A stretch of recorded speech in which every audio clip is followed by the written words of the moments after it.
జై శ్రీరామ్. మీరు కూడా తప్పకుండా జై శ్రీరామ్ అని కామెంట్ చేయడం మర్చిపోకండి. అలాగే ఈ వీడియో అలాగే చూస్తూ వింటూ గబగబా మీ మిద్దె మీదకి వచ్చేసి చంద్రయ్య దర్శనం చేసుకోండి. ఈరోజు ఎవరైతే చంద్రుడి దర్శనాన్ని చేసుకుంటున్నారో సాక్షాత్తు శ్రీరామచంద్రమూర్తి వారి దర్శనం జరుగుతున్నట్టే. ఎందుకో తెలుసా? అద్భుత ఘడియలండి.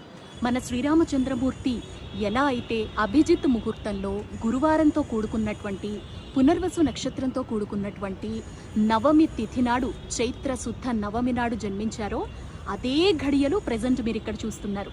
ఇవాళ మార్చ్ 26, 2026 సంవత్సరం గురువారం. ప్రస్తుతం పునర్వసు నక్షత్రం అనేది వచ్చేసింది.